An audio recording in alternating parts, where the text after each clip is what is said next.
we can say that if we didn't have human-caused climate change, it would not be the same fire, that's for sure. There's no substitute for dramatically reducing the carbon pollution that's warming our world. There's no substitute.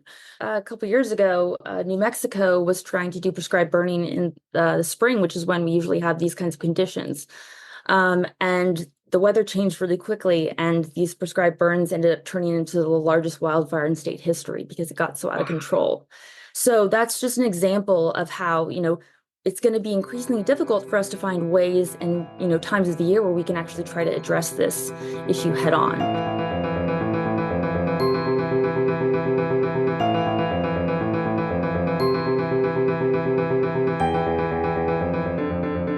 Welcome to another episode of the Environment in Canada podcast, a podcast about the environment in Canada by Sierra Club Canada. I'm Taylor Ferrugia, Communications Officer with Sierra Club Canada, and today I'm going to be talking with Kaitlyn Trudeau about her recent research on how climate change made high temperatures at least twice as likely before the 2024 Jasper Wildfire. For context on the day the fire started, temperatures were 7.1 to 10.3 degrees Celsius higher across Jasper than averages recorded between 1991 and 2020. Before we begin, just a reminder that you can take action on environmental issues by visiting sierraclub.ca. We have tons of petitions, other actions and events, and regular news updates you can sign up for on the homepage. You can also find Sierra Club Canada on social media, and you can listen to the Environment in Canada podcast on the Harbinger Media Network, Spotify, Apple Podcasts, iHeartRadio, and YouTube, or wherever you get your podcasts. This podcast also airs on CKUT Broadcast Radio in Montreal, 90.3 FM, bi-weekly on Tuesdays at 11 a.m. Eastern Time, and CHMA Radio in Sackville, New Brunswick on Saturdays at 11 a.m. Atlantic Daylight Time. Don't forget to click follow or subscribe so you get the latest episodes from us. Okay, welcome, Kaitlyn. Thank you so much for joining us today. Yeah, thanks for having me. I think actually, first and foremost, where are you calling in from? I'm calling in from Sacramento, California. Oh, how's the weather in California today? It's not too bad. It's a lot better than it has been earlier this summer. We've had a lot of really, really hot days over 110, 115 Fahrenheit. But it's been a pretty rough summer so far. So today is actually a little nice. It actually snowed in the Sierras a couple days ago, and Wow. We had rain. It was really weird. So it's kind of like flip-flopping to one extreme, from the other. So, but today is nice. Yeah, I would say kind of the same here in Ontario, Canada. A lot of flopping back and forth. Today is quite warm. It's 30 degrees Celsius. But last week we had really cool temperatures. So it's been an interesting summer for sure. Yeah. Yeah. Very strange. So first and foremost, I guess we should do some introductions. So if you could start by introducing yourself, and I'd love to know what originally inspired your interest in climate change. Yeah, so my name is Kaitlyn Trudeau. I'm a senior research associate for climate science at Climate Central. We're a group of scientists and communicators who research and report on the science of climate change, its local impacts, and potential solutions. And yeah, when thinking about what originally inspired my interest in climate change, I'd say there are probably two main things. The first is I grew up in California in a very small town in the Sierra Nevada foothills called Placerville. It's really small, but really beautiful, surrounded by nature. We're close to rivers. We have lots of vineyards and apple orchards, and it's really close to Lake Tahoe. It's just kind of a really beautiful, small or rural place. And growing up, one of my favorite things, my most distinct memories is how clear and distinct our seasons were. We had really this like beautiful transition from one season to the next. Nothing was, too extreme. It felt like we, had some hot summers, but great, beautiful falls with changing leaf colors. And then we'd get snow a couple times a year. And it just was my favorite part of living in California. And then when I started to get in around my late teens and early 20s, I started to notice a real dramatic shift in the weather. So, summers became seemingly much longer. The rainy seasons seemed to get increasingly shorter. winter snow became increasingly rare, while big wildfires, which had never really affected my life up until my 20s, became increasingly common. So I think the first thing that really got me interested was kind of just living through it and watching the environment around me change. The second thing was really just my I guess, journey to university, which took me quite a few years. I wasn't sure really what I wanted to do at first, but I ended up in the geography department at Sacramento State in California, and I'd always loved maps, always loved the environment, so it felt like kind of a natural place to go. But I really have to credit the professors I had there because they truly were just so instrumental in helping me find my passion. And specifically, there was one course called Earth Transformed, where we watched a documentary called Chasing Ice by James Baylog. And it just completely like kind of solidified the concept that I should be doing something to help address the issue of climate change. It was a really life-changing moment. And after we watched that documentary, I knew that I was going to do something focused on climate change. Wow, that's wonderful.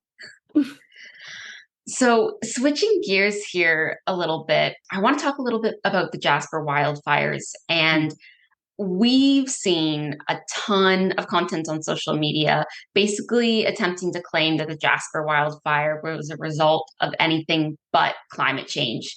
And most experts, though, have blamed extreme heat as the major factor. And your recent work indicates a strong connection between the heat and climate change. How does climate change increase the likelihood of high temperatures that preceded the Jasper wildfire? Yeah, so I think it's really important to be clear when we're talking about climate change and wildfires. I mean, we get a lot of pushback from people saying, well, climate change doesn't cause fires, they're natural, they would happen regardless. And that is true. I mean, climate change isn't a direct source of ignition for these fires. And fire is actually a natural and really important part of our forest ecosystems, and they would happen whether we are here or not. And so, there are a lot of fires that are started by people, but there are also a lot of fires that are started by lightning, like the Jasper fire. In fact, Hmm. I think there's about 45% of forest fires in Canada are started by lightning strikes. So it's not something new that, lightning started some fires in Jasper. It's not something crazy. So, I mean, people get a little distracted, though, I think, when it comes to what caused a fire, because when we talk about the impact of climate change, we're not talking really about the cause of the fire. What we're talking about is the fire behavior. So Mm. there are three main things that affect fire behavior. So there's fuels, topography, and weather. And so when we think about climate change and its influence of weather, we know that we're getting increasingly warm weather, right? We're getting more hot days and we're seeing increasing amounts of drought and really dry conditions. So when you think about what we're talking about, we're saying climate change is impacting these fires. It's not that they're necessarily starting these fires.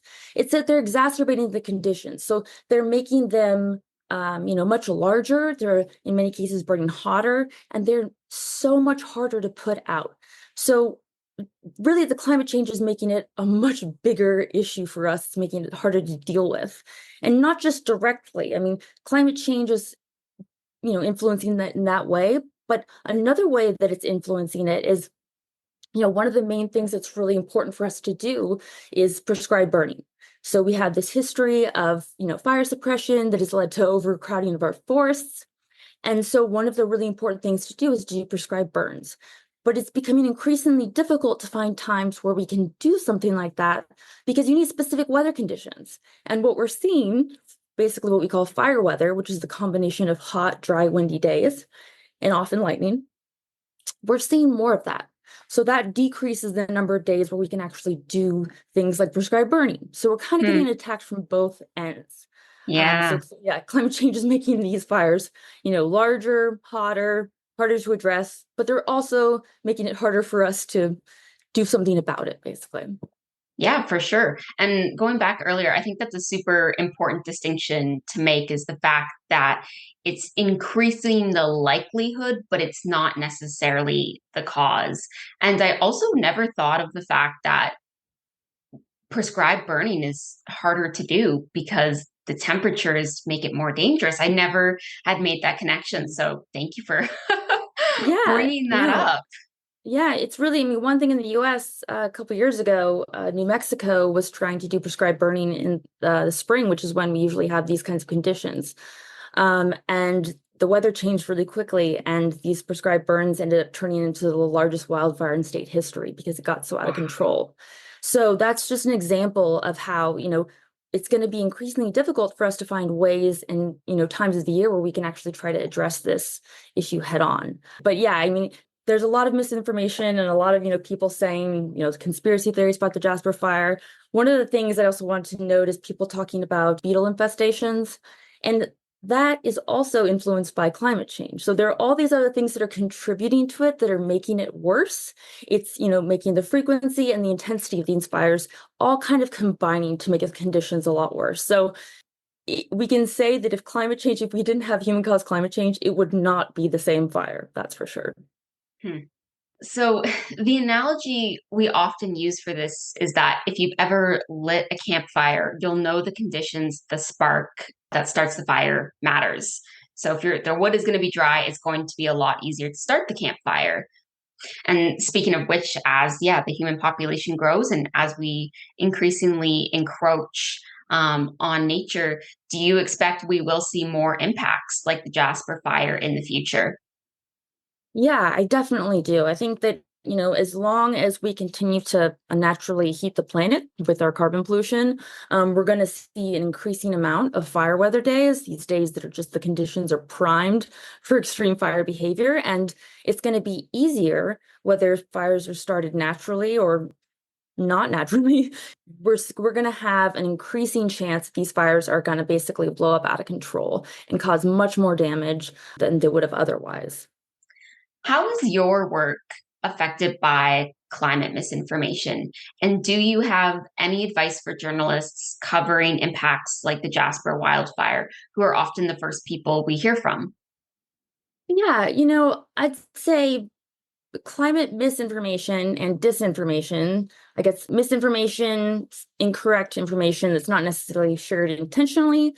Disinformation has that intention behind it. Someone's intentionally trying to give you some kind of incorrect information. Both of those things make jobs like mine a lot harder because we're trying to communicate the impacts, what's happening, and the solutions to people. And I think that kind of misinformation and disinformation is really meant to undermine public understanding and the public's trust in science, which Mhm. does make it really difficult, serves as a distraction, and really tries to confuse people with the ultimate goal of delaying or generally stopping any and all action to address climate change.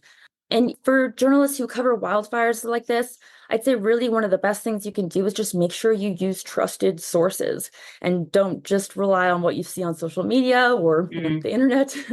Not saying that there's no valid information out there, but and I know journalists like to, have their story out first. They like to break the news, but I think we really need to prioritize trust and honesty and really making sure that we're telling the truth and getting people information that they need as quickly as possible. So I just say, make sure that are getting your information from trusted sources. We always use like government sources that are well used and, their results are verifiable, those kinds of things. absolutely. Can you speak a little bit more about what you're up to currently, about the Climate Matters program? How did that start? What's the Climate Shift Index? And how is it specifically used in studies like the one on the Jasper wildfire? Yeah, so a lot in there. I'll start with the Climate Matters program. Climate Matters program is a free weekly climate reporting resource program that we basically conduct weekly analyses for hundreds of cities across the US, and every week provide them with a local analysis, TV-ready graphics, list of resources and experts that they can use to tell stories in their local communities about how climate change is affecting people there. We originally started as a resource program for TV meteorologists. It was based on this research that found that people who watched weather segments with climate information were more likely to understand, accept, and be concerned about climate change compared to those who watched weather reports without climate information. And this effect was consistent across all political ideologies, and it really gives the sense that it's a great way to kind of bridge those political divides and give the public information that they need. So the Climate Matters program kind of started on that idea. And we started with one TV meteorologist in South Carolina, Jim Gandy. And we had this pilot program with our partners in George Mason University, and it went really well. And we had such great results that by 2012 we had full-time program. And now, we went from one meteorologist to I think we have over 3,000 TV Wow. meteorologists. And now, we're not just for, TV meteorologists. We also produce content just for journalists, for anyone who's interested in climate change, wants to learn more. And we really focus on the local impacts, really making climate change personal, not just the doom and gloom, but also trying to bring to light solutions and what can be done about it as well. So that's Climate Matters program. And the Climate Shift Index, this kind of brings into what I'm doing right now. The Climate Shift Index is a metric we can use to talk about how human-caused climate change impacts or affects the likelihood of temperatures. So we hear about global average temperatures a lot and how they're increasing because of climate change, but people don't experience global average temperatures. So we experience climate change through shifts in our daily temperatures and the weather patterns where we live. So the Climate Shift Index is a system that quantifies the influence of climate change on local daily temperatures anywhere around the world. And many people have probably heard the sentence, no single event can be directly attributed to climate change before. And that's something that used to be true. But attribution science has come a long way, where now for certain kinds of extreme weather, like extreme heat, we actually can directly attribute climate change to single events. And that's what the Climate Shift Index tool really does. So for example, so the Climate Shift Index is a scale, it's a categorical scale. It ranges from -5 to +5. I'll just give you an example. Suppose that 90 degrees Fahrenheit, sorry, it's Fahrenheit. That's okay. You're supposed to say, suppose 30 degrees Celsius used to occur on average one day a year where you live. If climate change has altered the conditions so that now 30 degrees Celsius occurs on average 3 times a year, it has increased the likelihood by 3 times. And that will get a climate shift index of 3. So whenever you see something like you could look up your location today and it says temperatures today, you have a CSI value of 4. That means that climate change made those temperatures today at least 4 times more likely. And what we do is we kind of calculate the probability of getting any kind of temperature in a world without climate change and in our current world. And we compare that and we say, what's the change in frequency? How likely would this temperature be in a world without climate change? And how likely is this temperature now? And so our Climate Shift Index tool really focuses on daily air temperatures, but we just also released our Climate Shift Index Ocean tool, which does the same thing, but looks at sea surface temperatures. So it's really great when you're looking at hurricanes, because really warm ocean temperatures are fuel for hurricanes. So it kind of just helps us understand how exactly human-caused climate change influences the likelihood of getting any kind of temperature in any range anywhere in the world. And so what I've been doing, I lead our fire weather work at Climate Central, but I also lead a lot of our West Coast impacts, being from California, and am an analyst for the Climate Matters program. But I've been trying to look more into this idea of using the Climate Shift Index tool to better understand the influence of climate change on wildfires. Because in fire weather is primarily temperature, relative humidity, and wind speed. And so if we have the Climate Shift Index for temperature, and we can say that today temperatures were made at least 3 times more likely because of climate change, we can look at that wherever fires start and say, hey, this fire started in an area where temperatures have been made 3 times more likely because of human-caused climate change. And that's just one piece of the puzzle. We can't directly attribute climate change to a specific fire and say this fire was X times more likely. But we can say the conditions that allowed that fire to blow up were made more likely because of climate change. So I'm trying to better understand how we can use the Climate Shift Index to kind of talk about attribution around wildfires and in fire weather specifically. So that's kind of where I'm going to be looking at in the next couple months and stuff. Yeah, that's awesome. Thank you so much for going into detail about that. And definitely something I'll be looking up after this call. For It's really sure. cool. So csi.climatecentral.org. It's a global map, and it's so cool because I've spent hours on this map because you can look anywhere in the world, you can look at different days. And for example, we use this for the Olympics, and we said, hey, everyone, take a look at Paris. But not only can you look at days in the past, but you can look up to 3 days ahead of time for the forecasted temperatures. So Wow. you could say a lot of people were looking at the CSI around the Olympics, And there were times where temperatures were a lot warmer and made at least 5 times more likely because of human-caused climate change. So it's really interesting to like follow along. It's really Yeah. interesting to look back over time. Like, for example, we have a huge fire in California called the Park Fire. It was started by a human who pushed a burning car down into a ravine and ignited this massive fire that is now, I think, the fourth largest in our state's history. And so even though it was started by a human, we had really bad fire weather conditions. And when you looked at the CSI the day that it started, it said that the temperatures that day were made at least 5 times more likely because of climate change. And Mm. it was about, the average was about 11 degrees Fahrenheit above normal.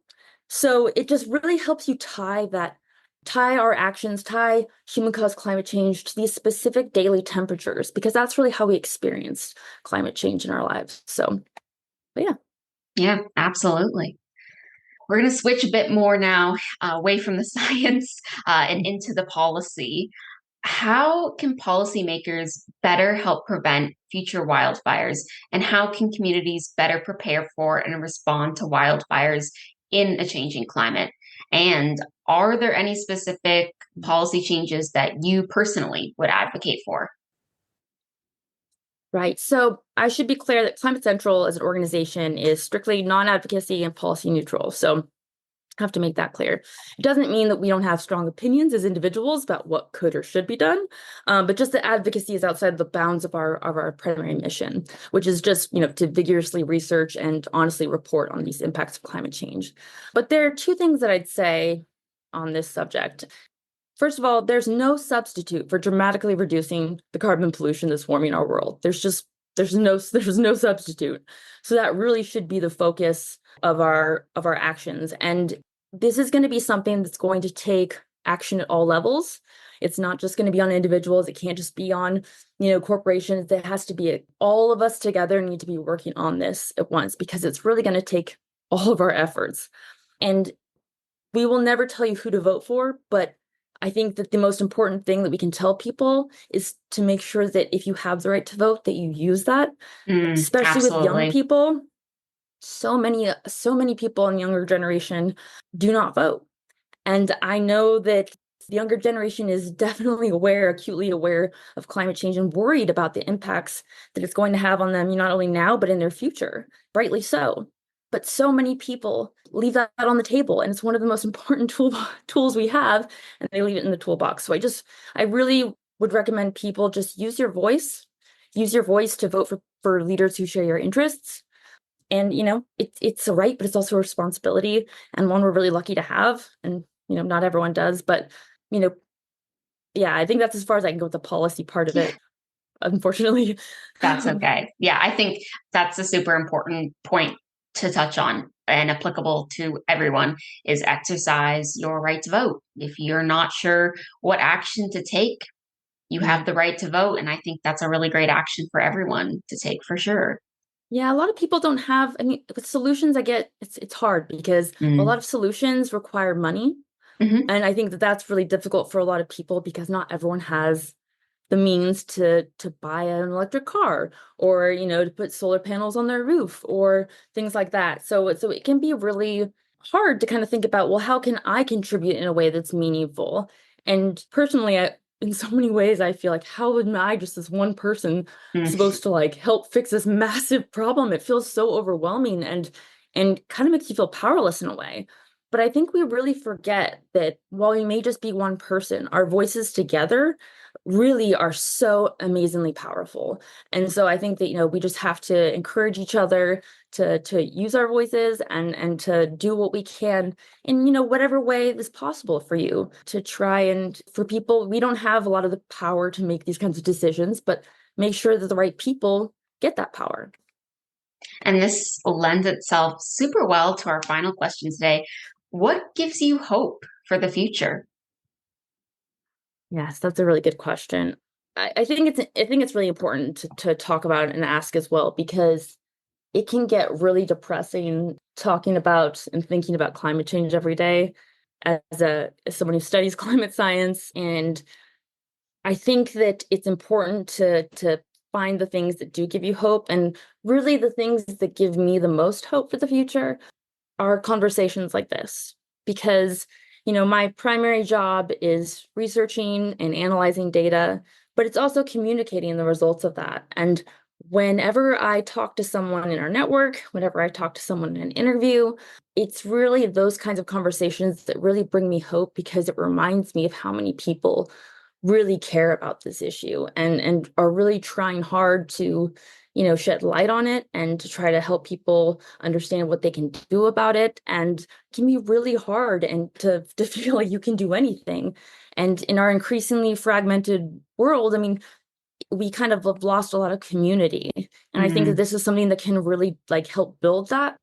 And for me personally, I just find that whenever I get to talk to people about this, it really breathes new life into me, it feels like. Because, not only is talking about it one of the best things you can do to address climate change and kind of just talking to your neighbors, talking to people in your life, but again, it does develop that community and reminds you of how many people really care and are really trying to do what they can to help solve this problem. And that really gives me a lot of hope.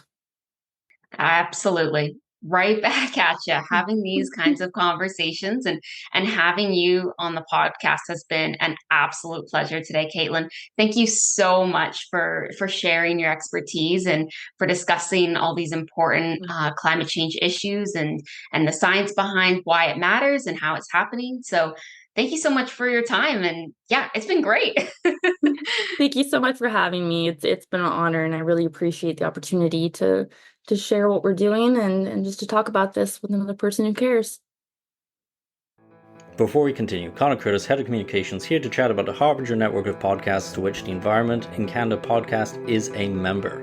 And I'd like to take a quick moment to shout out another show on the Harbinger network. Cited is doing a mini-series on the legacy of the 1989 Exxon Valdez oil spill. It happened in 1989, but that's not when the story ended. Locals sued Exxon and they won.